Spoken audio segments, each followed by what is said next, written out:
Let's move on to main topic number 1.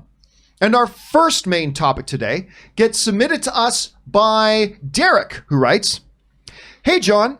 On Friday, it was reported that Cineworld has dropped the Cineplex deal in Canada, and now Cineplex is threatening to sue Cineworld over breach of contract. What are your thoughts on this?" All right, thanks a lot for sending that in, man. For those of you who are not aware of this situation, let me just give you a quick background here. Cineplex is by miles, the most predominant movie theater chain in Canada. One could argue they have a monopoly. If you live in any of the major cities in Canada, you want to go to a movie, chances are you're going to have to go to a Cineplex theater. They were, for the longest time, my standard bearer as the symbol of excellence in movie theater going. They now suck. They're awful. And then we heard news that Cineworld was going to be buying them out. Now, Cineworld is the massive UK theater chain that also recently bought out Regal and then introduced Regal Unlimited and did a lot of good things. And so I've been like, yes, the Canadian movie theater chain is going to be owned by Cineworld. Here we go. So much for that.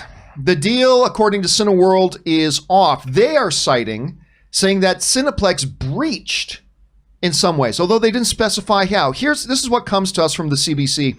International movie theater chain Cineworld PLC says its deal to buy Cineplex for $2.8 billion is off, claiming that certain breaches of the contract were made by the Canadian company. But Cineplex fired back late on Friday, insisting that the allegations of wrongdoing are false, and vowing to see Cineworld in court in a battle over damages. So basically what you have here is a deal was made and a deal was completed that Cineworld would buy Cineplex for $2.8 billion. It was done. Now they're saying we're stepping out of the deal because there were certain breaches in the contract. When reached out for comment about what those breaches were, Cineworld did not get back to any of the news agencies to clarify what are these alleged breaches. Cineplex is, of course, saying there are no breaches. They just getting cold feet because of the horrible situation that COVID-19 put everybody in, and now they're just looking for an excuse to get out of the deal, and so they're saying they're going to take them to court. I am bummed out about this. On the one hand, I'm bummed out about it because I was really looking forward to a Canadian theater chain becoming good again, because for those of you who missed the opening remarks, Cineplex sucks, and I really want them to get bought out and improve and give Canadian moviegoers the experience they deserve. So I mean, but I'm going to admit, as much as I'm looking at Cineworld here as the savior, it does look sketchy. Like, really? Last second after you've already completed the deal, you suddenly say, oh, we just found out you breached the contract. Really? How? Well, we're not going to tell you how you breached the contract. And they're getting out of a $2.8 billion deal. It's going to be interesting to see how this turns out. Rob, listen, being a part of the entertainment business, we all know that it's a legitical kind of thing, right? People are court suing each other happy. We know if you're going to get involved in entertainment, you're going to get involved in law, whether you like it or not. But you look at a situation like this, Rob, what do you make of it? Well, it sounds like somebody wasn't telling somebody something. Like if you have it, obviously there's people who vet these deals. It's not like they just decide, yeah, we'll do that, and you sign on the dotted line. No, there's forensic accounting firms that look through all these books. This is a huge deal. We're talking billions of dollars. So something was rotten in Denmark that somebody didn't know about. And I think for this deal to have gone this far down the line, I don't know what it was. It could have been, by the way, it could have had something to do with COVID, the amount of debt. They didn't anticipate something. I don't know because they didn't get into it.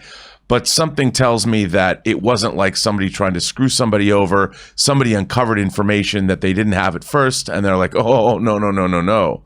It's like I was involved with once buying a house, and we found out almost at the 11th hour, the house had a $150,000 insurance claim against it that had been hidden. Whoa. So you're like, no.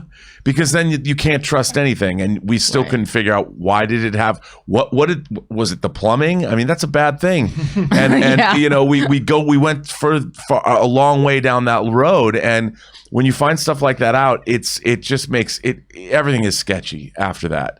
Aaron, what do you think we got here? Do you think we got a situation where Cineworld found something out, or do you think we got a situation here where they're just trying to get out of the deal because of the whole COVID-19 thing? Can you remind me when the deal was done again? It was set and agreed upon in late 2019 and then got ratified earlier this year. Yeah, I mean, to me, it doesn't sound like they figured something out that was hidden. To me, I go with the thought line of, oh my God, we did not realize that this is where we're going to be. And they saw that Cineplex is taking a massive bath and that nobody knows what's going to happen to theaters at this point going forward. There's been even talk that the world of live physical theater viewing is dead. I don't believe that. I don't think that any of our viewers believe that. All of us want to go back to the theaters, but there has been talk of that. So this may be a way of Cineworld trying to back out of a deal, realizing that it doesn't look as promising as maybe it did 7 or 8 months ago. It should be pointed out too that the CBC is reporting that there is specific language in the contract. This is why Cineplex is getting all upset, that bars using pandemics or global catastrophes as a way out of the contract. And so Cineplex right now is claiming that's what they're trying to do. They're trying to use this as a way to get out of the contract. But again, last second, maybe they did discover something shady and they just don't want to say what it is right now. Question is, guys, I'm especially interested for those of you who are Canadian viewers.